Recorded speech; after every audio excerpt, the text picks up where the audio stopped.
Yeah, thank you for the kind invitation, and my congratulations to David and Christopher for their outstanding contribution to the field. I think based on their contribution, we understand the generation of autoimmunity much better, and also we understand why it's actually quite rare to get autoimmune disease, and a lot of checkpoints, obviously, which prevent these diseases. These patients have autoimmune disease, and they all received CAR T-cell treatment and are doing very well. And you can see that autoimmune disease typically affect younger adults and even adolescents during their course in life and are very severe. Now, Paul Ehrlich actually was a paradigm person in autoimmunity, and he predicted, so to say, that autoimmunity is not possible because there's enormously good control of prevention of autoimmunity. And I think that's... Can you hear me? No. The Crawford Prize is dedicated to this idea that there is a lot of control to prevent autoimmunity. Paul Ehrlich said that horror autotoxicus if you get autoimmunity, and that's indeed the case because sensu stricto autoimmune diseases are based on a B-cell activation and autoantibody generation, which actually harm the body by multiple means. One is, for instance, immune complex formation and inflammation, which is typical for systemic autoimmune disease. But it can also induce the thyroid gland in Graves' disease. They can kill tight junction in the skin, leading to blistering skin disease, or eradicate neutrophils and blood cells, leading to autoimmune cytopenia. Now, autoimmune diseases are still a challenge for treatment because they go ahead, many of them go ahead with increased mortality due to immunosuppression, which is usually chronic. Think of cyclophosphamide, think of steroids, particularly over 10 milligram, increasing dramatically the infection risk. And also increased mortality is based on infection of inner organs, particularly lung, heart, kidneys, leading to kidney insufficiency, dialysis, and all the problems arising based on dialysis. You can see here two examples. Lupus has an increased mortality, and some of these diseases go ahead with a mortality which is similar to a metastatic cancer. This is MDA5 myositis, and which is associated with a very fast progressing interstitial lung disease and leading to premature death. Now, autoimmune diseases have a B-cell signature. I mean, we can also argue what is an autoimmune disease. The Crohn's and colitis people say it's autoimmune. The psoriasis people say it's autoimmune. I'm not so sure about that. It's chronic inflammatory, but usually sensu stricto autoimmune diseases have a autoantibody signature, which usually goes precedes the onset of the clinical disease. And that's an example from lupus, from American recruits developing lupus, which is here, and where they went back in the serum status before the onset of disease. You can see here years before the onset of disease, and there is a maturation of the autoantibody response before onset of the disease, and that's very consistent in rheumatoid arthritis. René is here doing that, and in other diseases, for instance, in type 1 diabetes mellitus is also very well known, allowing actually the prevention studies which have been done in type 1 diabetes. Now, when you see this, you probably would think when you want to eradicate an autoimmune disease, you somehow interfere with this B-cell, pathologic B-cell activation. And that has been done. And that's a list of all trials that's now probably also outdated because it's from 2024. But you can see a large list of trials where B-cells have been depleted in autoimmune disease. And in principle, 2024 is still a Stone Age picture. First, most of the trials are with a very old antibody, rituximab, which is a chimeric antibody against CD20. Then most of the, or targeting CD20, most of them are with rituximab, which you see in this yellow bar. Only recently there is more introduction of higher affinity and better B-cell depleting antibodies, which you see in the lower part of this table. And what is also very remarkable that many of these studies were actually negative, which you see here in the right. So these are rituximab studies where in classical autoimmune disease, which are, I think, B-cell mediated like lupus, these studies failed. So there was I think till 3 years or so, there was a quite inconsistent picture of what is actually the value of B-cell depletion in autoimmune diseases. And this is actually one example, the Explorer study, where there was no difference between rituximab and placebo with respect to lupus disease activity. You can see here 2 superimposable curves and superimposing curves, and also the flare-free survival was not different. And that created a lot of questions. Some people thought, well, that's probably background glucocorticoids. That's why actually the placebo arm was quite good. Others said that's probably rituximab is not a perfect antibodies. Others said probably it's not, the B cells are not important and the T cell do all the job. Now, there's never actually a black and white in medicine, but one critical observation is, and that's actually very consistent in all biopsy studies with rituximab patient, that when you do rituximab treatment, you very well eradicate the circulating B cells, but you can't eradicate the B cells in the secondary lymphatic organs or in the target tissue. This is an example for a rheumatoid arthritis patient receiving rituximab therapy. Yes, there are patients where you deplete, which you see here, but there are many patients where you don't deplete, and all the brown cells here are B cells. And despite rituximab exposure, and this is a disease where rituximab is actually approved and works, you don't eradicate the tissue B cells. So this situation is totally unacceptable in hemat-oncology, because when one malignant cell survives in a patient with acute lymphoblastic leukemia, the patient will get the cancer again and will ultimately die. And therefore, much better approaches have been developed to deeply deplete B cells in the human system. One of them is bispecific T cell engagers, and there is basically a storm of studies now going on these compounds, which actually take T cells as a help to kill B cells. So they are bispecific, usually recognizing CD3 and the B cell antigen. And we will see how they do in the future. And the gold standard to deeply deplete B cell is actually the CAR T cells. CARs are actually extremely potent for 3 reasons. First, they are living drugs. So if you give a CAR, then actually this CAR can proliferate 1,000-fold upon antigen recognition. So that's created the term living drug. They are serial killers. They can serial kill B cells at 1,000 times. So they're extremely effective, and you only need about 100 million cells to kill billions of target cells. And the third reason why they are extremely good B cell depleters or cell depleters in general is that they migrate to all parts of the human body. And this is shown here in lymph node biopsies from patients with autoimmune diseases receiving CAR T cells. You can easily see that you wipe out really the entire B cell population and all the follicular structures in the lymph node.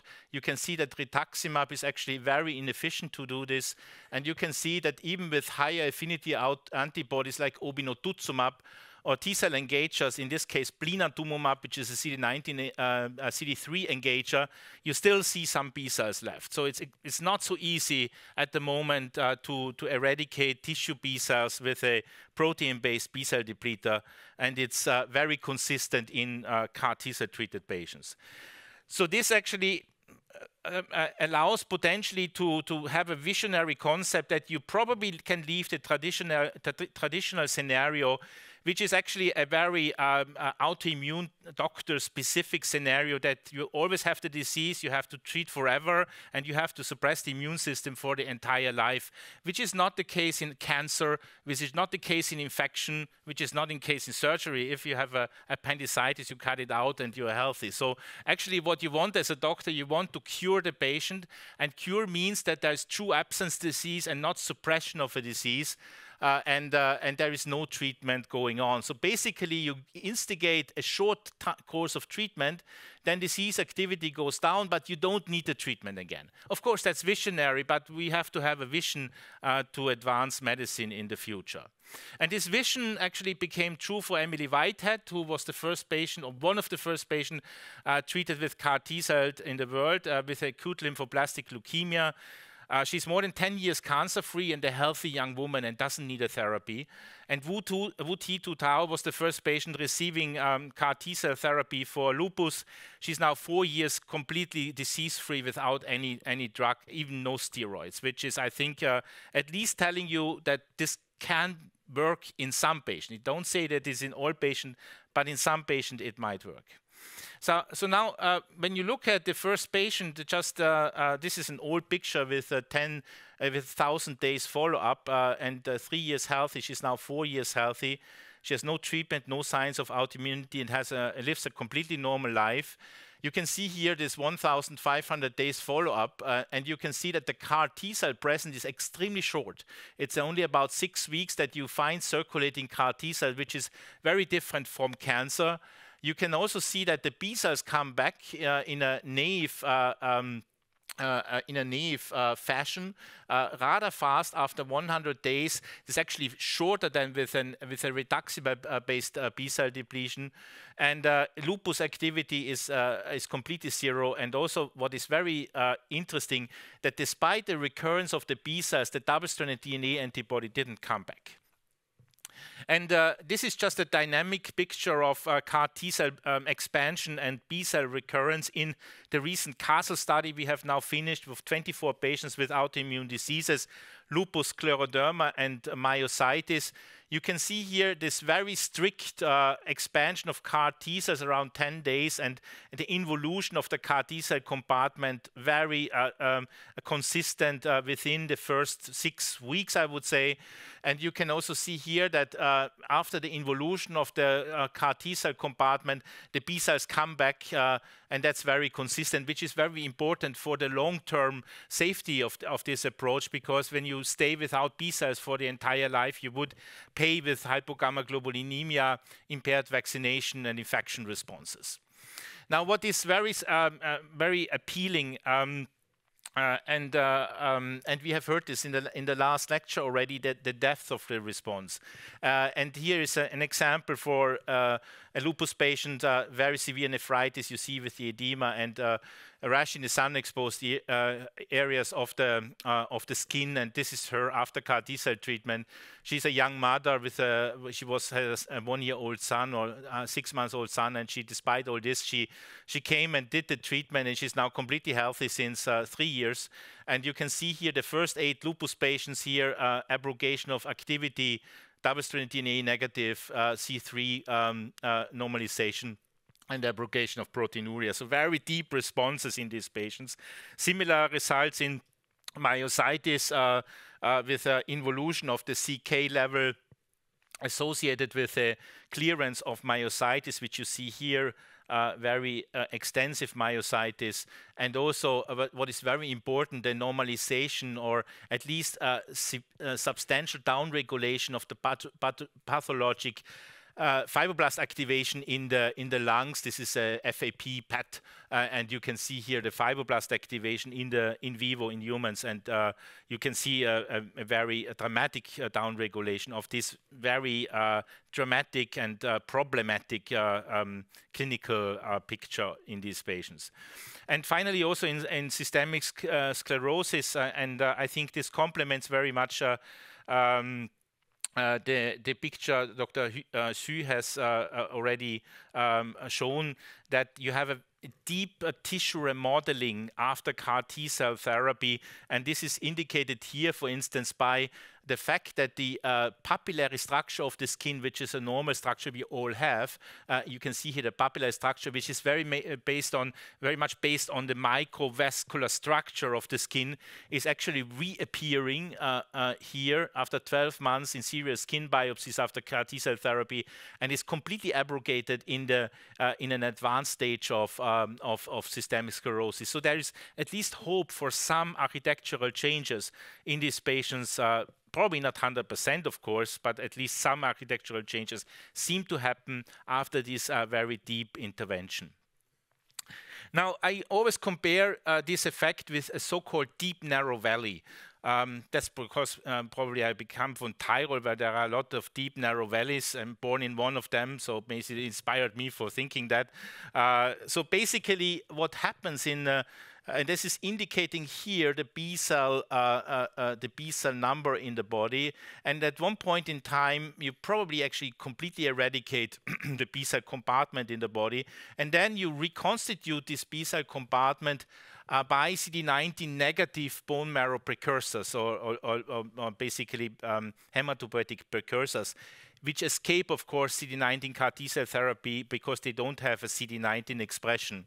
The only cell surviving CD19 CAR T cell therapy in the B cell lineage is the plasma cell, because the long-lived plasma cells tend to have no CD19 on the surface, and there is evidence for that they can survive this attack. So basically what you do, you reconstitute or reset the B cell compartment after this complete depletion of this compartment. This is indicated here, for instance, by checking the B cell phenotype. You basically wrap it up to a naive B cell compartment. So this is before CAR T cells. This is 3 months or 4 months, and this is 1 year.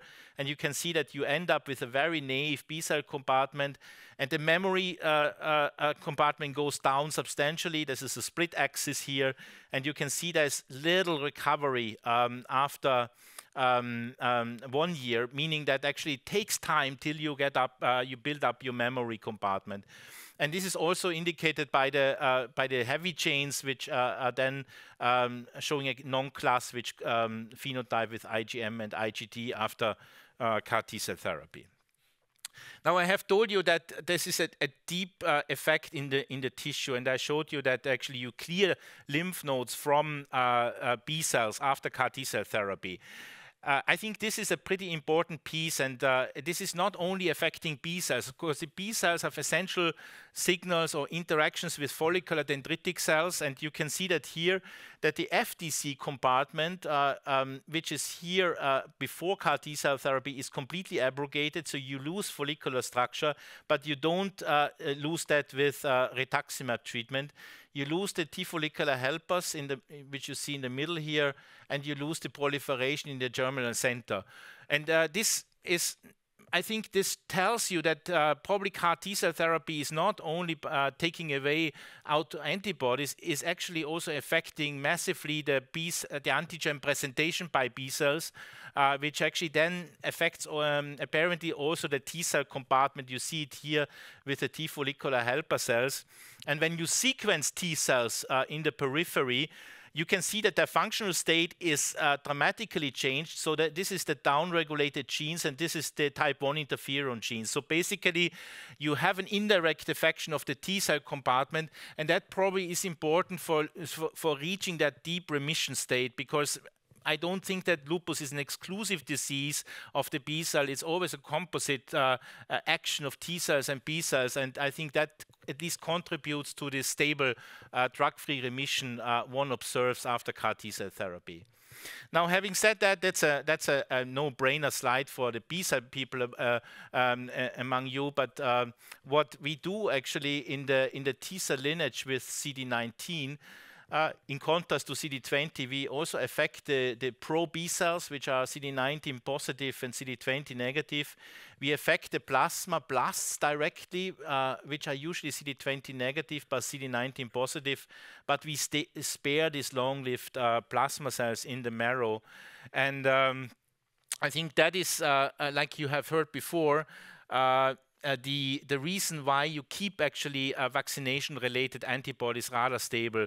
You see here measles, mumps, rubella, tetanus, pneumococci, and SARS-CoV-2. SARS-CoV-2 is more actually dynamic, the course, but you can see that they still exist after CAR T cell therapy, while you don't see double-stranded DNA antibodies. And that actually revisits a little bit general immunology concept that some of these antibodies might be follicular T cell, require T cell help, are generated in the follicle, while actually some of the autoantibodies at least might have extrafollicular source are much more anchored in the short-lived plasma blast compartment and not so much in the long-lived plasma cell compartment. At least this is helpful for safety, because you don't create an Alzheimer's of the immune system by the CD19 CAR T-cell therapy. What is also important is these red arrowheads, and the red arrowheads show revaccination after recovery of the B-cell compartment, and that seems to be possible. So we think that that the immune system in general after the CAR approach is in a good functional shape. Now, of course, there's a dramatic development now. First, I think CAR T-cell therapy went into pediatric medicine. These are two cases. This is a 15-year-old girl with massive with lupus, nephritis, massive drug exposure. We decided then to put her on a CAR T-cell therapy.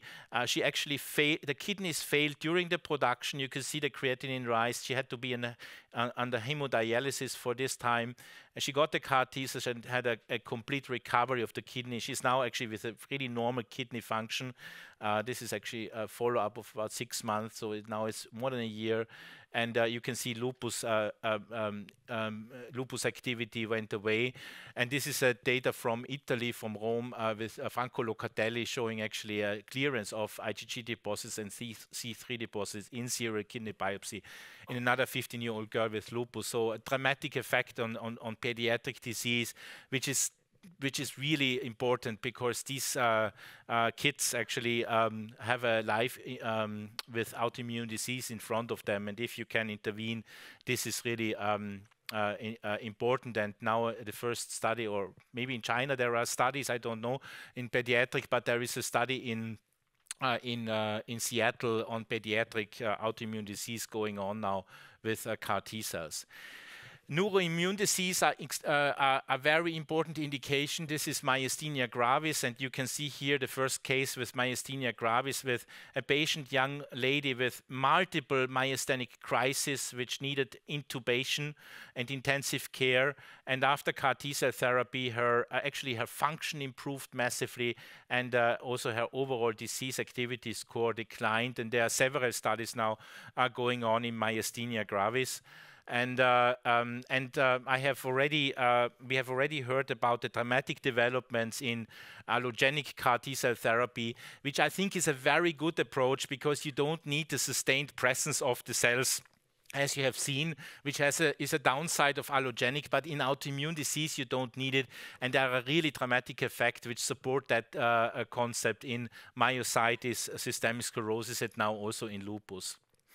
Now, with respect to side effects, the concern has been always the cytokine release syndrome, which we know from cancer, which is based on the fact that when there are many cells, target cells, there is a massive activation of the T-cell compartment, leading to, in conjunction with myeloid cells, to a release of inflammatory cytokines. And this is we have now 50 patients, but these are 40 patients we have treated in our center with CAR T-cells in autoimmune disease. And basically, you don't see a red color here, and you don't see a brown color here, which would be cytokine release syndrome grade 3 and 4. Most of them get grade 1, which is fever, and we didn't have any neurotoxicity in our series. There are some cases of neurotoxicity reported, but the prevalence seemed to be rather low. Infection risk is low.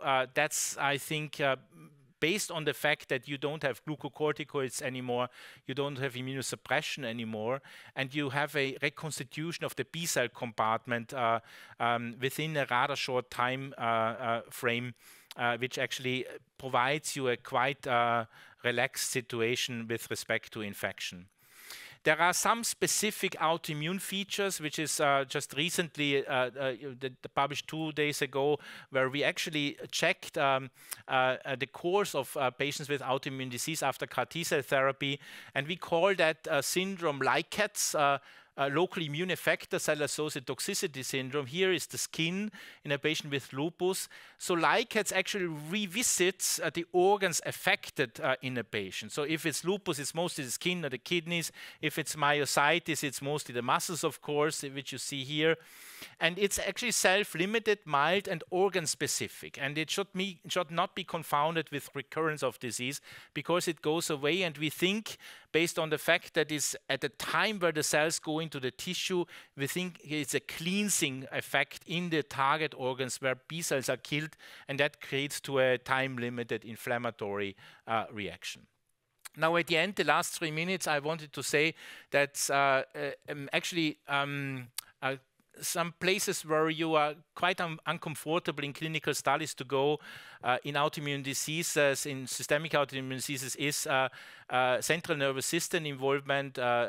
Transverse myelitis is a rare complication in lupus, and there is these patients are always excluded from clinical studies, which is a shame.